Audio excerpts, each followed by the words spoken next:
कहीं Curzon road है, कहीं लॉरेंस रोड है, कहीं मैकडॉवल रोड है, तो कहीं पैथिक लॉरेंस रोड है, तो कहीं लिलिथगो रोड है, तो कहीं डलहौजी रोड है, तो कहीं डलहौजी नगर है, तो कहीं वास्को डिगामा नगर है। कहीं कहीं इस देश में शर्मनाक स्थिति है कि कर्जन जिसने भारत का बंटवारा किया हिंदू मुसलमान के आधार पर, उसके नाम से भवन है, उसके नाम से रियासतें हैं, उसके नाम से गलियां हैं, उसके नाम से सड़कें हैं, तो हर जगह अंग्रेजी अंग्रेजी अंग्रेजी छाई हुई है। इससे भी ज्यादा दुख होता है, तकलीफ होती है कि भारत के किसान जो खेती करते हैं उनको बीज दिए जाते हैं, तो बीज बेचने वाली कंपनियां जो पैकेट बनाती हैं वो पैकेट सब अंग्रेजी में लिखे जाते हैं। दवा छिड़कनी है अगर किसी किसान को कीटनाशक, तो दवा के ऊपर जो संदेश लिखे जाते हैं वो अंग्रेजी में लिखे जाते हैं। खाद की जो बोरियां होती हैं उस पर अंग्रेजी भाषा छपी होती है, लिखी रहती है। कोई किसान अंग्रेजी जानता नहीं है, कोई किसान अंग्रेजी समझता नहीं है, लेकिन उसको बेची जाने वाली कीटनाशक दवाएं, उसको बेचे जाने वाले बीज, उसको बेचे जाने वाला खाद, सब कुछ अंग्रेजी अंग्रेजी अंग्रेजी में होता है। उसका दुष्परिणाम क्या होता है? किसान को मालूम नहीं है कि अंग्रेजी में किसी दवा के लिए लिखा गया है कि इस दवा को थोड़ी ही मात्रा में लेना है। किसान कई बार ज्यादा मात्रा में लेता है, वो खुद मरता है, दूसरों को भी मारने का कारण बन जाता है। साधारण लोग हमारे देश में सरकारी दफ्तरों के चक्कर काटते रहते हैं, अंग्रेजी भाषा में उनसे बातें की जाती हैं, उनको खतो किताबत अंग्रेजी भाषा में की जाती है। तो ऐसी स्थिति जब पूरे देश में हो तो हमें इस भाषा के स्तर की गुलामी को तो अब उखाड़ के ही फेंकना पड़ेगा। मेरे मन में तो एक ही बात है कि जैसे अंग्रेजों को उखाड़ कर फेंका, वैसे अब अंग्रेजी को उखाड़ कर फेंकना है। यही एक काम बाकी है जो हमारे शहीदों के, क्रांतिवीरों के सपनों से जुड़ा हुआ है। और ये भारत स्वाभिमान का अभियान चाहता है कि सारे देश में से अंग्रेजी हटे। तो आप बोलेंगे अंग्रेजी कहां कहां से हटे? मैं निवेदन करना चाहता हूं, अंग्रेजी हमारी अदालतों से हटे, अंग्रेजी हमारी शिक्षा व्यवस्था में से हटे, अंग्रेजी हमारी शासन व्यवस्था में से हटे, अंग्रेजी हमारे कारखानों से हटे, अंग्रेजी हमारी फौज में से हटे, अंग्रेजी हमारी प्लाटून में से हटे, अंग्रेजी हमारे वैज्ञानिक संस्थानों से हटे, अंग्रेजी हमारे कृषि संस्थानों में से हटे, अंग्रेजी हमारे रोजमर्रा के जीवन में काम आने वाली सरकारी संस्थाओं में से हटे। इन सभी जगह से अंग्रेजी हटाई जाए। तो आप बोलेंगे कहां भेजा जाए? इसको 7 समंदर पार इसके देश में छोड़कर आया जाए। हमारी जगह से ये अंग्रेजी हटे। या तो ये 7 समंदर पार भेजी जाए अंग्रेजी, या इस अंग्रेजी को पुस्तकालयों में बंद कर दिया जाए, या इस अंग्रेजी को विदेशी भाषा के शिक्षण संस्थानों में दे दिया जाए। विदेशी भाषा के शिक्षण संस्थान खोल दिए जाएं, उनमें अंग्रेजी सीखने और सिखाने का काम चलता रहे, बाकी भारत के हर स्थान से अंग्रेजी हट जाए। तो आप कहेंगे जी कुछ लोगों को अंग्रेजी सीखनी है, जिनको अंग्रेजी सीखनी है वो विदेशी भाषा के शिक्षण संस्थानों में दाखिला ले लेंगे, अंग्रेजी सीख लेंगे। आपने देखा है दिल्ली में बड़े बड़े होर्डिंग्स लगे हैं, बोर्ड लगे हैं, 60 दिन में अंग्रेजी बोलना सीखिए। कोई कहता 30 दिन में अंग्रेजी बोलना सीखिए। अभी यहां हरिद्वार में तो ऋषिकुल चौक पर होर्डिंग लगा है, 15 दिन में अंग्रेजी बोलना सीखिए। जब हमारे यहाँ इतने महान महान लोग हैं जो 15 दिन में अंग्रेजी बोलना सिखा सकते हैं, तो 15 साल क्यों बर्बाद करना अंग्रेजी सीखने में? हम तो 15 दिन में सीख लेंगे। ऋषिकुल चौराहे पर बोर्ड लगा हुआ है, वहां जाके भर्ती हो जाएंगे, 15 दिन में कुछ टूटी फूटी अंग्रेजी सीख जाएंगे, और इतनी तो सीख जाएंगे कि अंग्रेजों से बात कर सके, उनको समझा सके, उनकी समझ सके। हमको अंग्रेजी भाषा 15-15 साल पढ़ने की क्या जरूरत है? पहली कक्षा से अंग्रेजी, दूसरी से अंग्रेजी, तीसरी से अंग्रेजी और अंतिम कक्षा तक अंग्रेजी। ये तो बहुत बड़ा अत्याचार है। और इस अत्याचार में नुकसान पता है क्या होता है? हम भाषा को सीखते सीखते सारा समय बर्बाद कर देते हैं, विषय हम सीख नहीं पाते।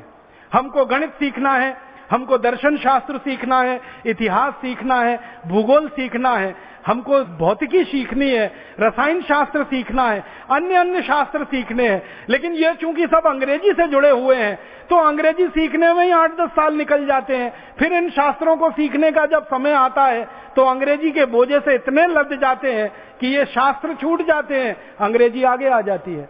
और जो लोग शास्त्र सीख जाते हैं उनको चूंकि अंग्रेजी नहीं आती है, इसलिए माना जाता है कि ये जिंदगी के हर क्षेत्र में बेकार है। और इसके चक्कर में हमारे देश का एक बड़ा नुकसान हो रहा है। 18 करोड़ विद्यार्थी प्राथमिक कक्षा में भर्ती होते हैं और अंतिम कक्षा तक निकलते निकलते वो 1 करोड़ रह जाते हैं। भारत सरकार कहती है 17 करोड़ विद्यार्थी केवल और केवल इस कारण से फेल हो जाते हैं कि वो अंग्रेजी नहीं जान पाते, नहीं सीख पाते। आप सोचो 17 करोड़ विद्यार्थियों के ऊपर कितना बड़ा अन्याय और कितना बड़ा अत्याचार हो रहा है। ये अन्याय और अत्याचार अब ज्यादा दिन हमें नहीं सहना है। इस अन्याय और अत्याचार के खिलाफ पूरी ताकत और बुलंदी से लड़ना है। भारत स्वाभिमान अभियान इसी काम के लिए समर्पित है और आप सभी भारत स्वाभिमान अभियान के कार्यकर्ता इसी के लिए समर्पित हैं। मैं आपसे निवेदन ये करना चाहता हूं कि आप अपने जीवन से शुरुआत करिए और इस विदेशी भाषा की गुलामी का जो जुआ आपने अपने कंधे पे ओढ़ रखा है, लाद रखा है, इसको एक क्षण में उठाकर फेंक दीजिए। एक झटके से इस गुलामी को हटाइए, अपने जीवन से इसको निकालिए। आप बोलेंगे हम हमारे जीवन से क्या करें, कैसी शुरुआत करें अंग्रेजी को हटाने की। अंग्रेजी को हटाने की सबसे पहली शुरुआत करिए कि आप अपने घर में बच्चों के नाम, बेटे और बेटियों के नाम अंग्रेजी में रखना तत्काल बंद करिए। हमने ऐसी मूर्खता अपने घरों में अपनाई हुई है। बेटे का नाम टिंकू, बेटी का नाम Dimple, Twinkle, Baby, Dabli, Dolly, Daisy, Bablu, Dablu, Bablu, Dablu, पता नहीं क्या क्या नाम है। नामों का अर्थ नहीं मालूम, रखे हुए हैं। मुझे कभी कभी इतनी हंसी आती है। पिताजी का नाम राम प्रसाद, माताजी का नाम गायत्री देवी, बेटे का नाम टिंकू। अभी राम प्रसाद और गायत्री देवी का टिंकू कहां से आया, जरा बताइए। और जिन महानुभावों ने अपने बेटों के नाम टिंकू रखे हुए हैं, उनको हाथ जोड़कर निवेदन कर रहा हूं, आज और अभी ये नाम बदल दें, क्योंकि टिंकू का अंग्रेजी में अर्थ होता है आवारा लड़का।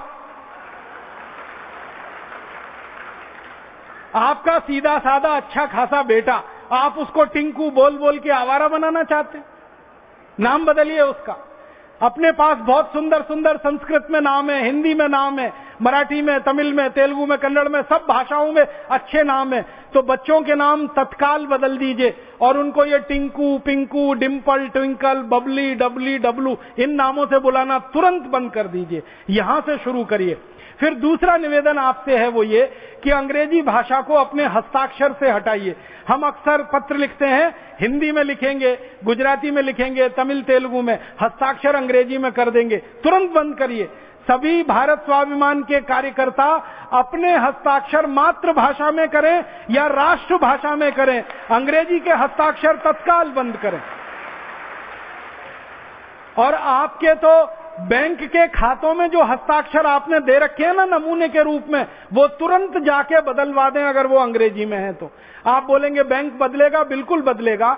बैंक को एक निवेदन पत्र दीजिए, आपके हस्ताक्षर का नमूना एक दिन में बैंक बदलने को तैयार है, क्योंकि बैंकों में अब ये नीति है कि हिंदी में लिखे हुए पत्र, हिंदी में हस्ताक्षर किए हुए चेक या ड्राफ्ट बैंक में स्वीकार होते हैं। तो आपके बैंक खातों से हस्ताक्षर का नमूना बदलें, वो हिंदी में करें, मातृभाषा राष्ट्रभाषा में करें। तीसरा काम, आपके घरों के बाहर अगर आपने अंग्रेजी नाम रखे हुए हैं, KN शर्मा, ये शर्मा तो समझ में आता, KN क्या है? AN Sharma, DN Sharma, AB Pathak, AB Shukla, ये AB क्या है, DN क्या है, AN क्या है? पीछे वाला तो समझ में आ रहा है, ये आगे वाला क्या है? पूरा नाम लिखिए ना, दया शंकर शर्मा, कृपा शंकर शर्मा, राम अवध शर्मा, राधे श्याम शर्मा। उसको RS शर्मा क्यों कर रहे हैं? अंग्रेजियत में क्यों जा रहे हैं? तो अपने नामों को नाम पट्टिकाओं से बदलिए। और घरों के नाम अगर आपने कुछ इस तरह से अंग्रेजियत वाले रखे हैं तो वो घरों के नाम हिंदी में करिए, मातृभाषा राष्ट्रभाषा में करिए। और एक कदम आगे बढ़िए, घर के बच्चों को अंग्रेजी में कोई कविता मत सिखाइए, कोई कविता मत सुनाइए।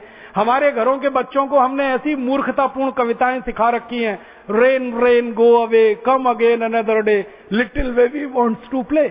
इसका अर्थ समझो, रेन रेन गो अवे माने बारिश बारिश तुम चली जाओ, कभी भी मत आओ क्योंकि मुझे खेलना है।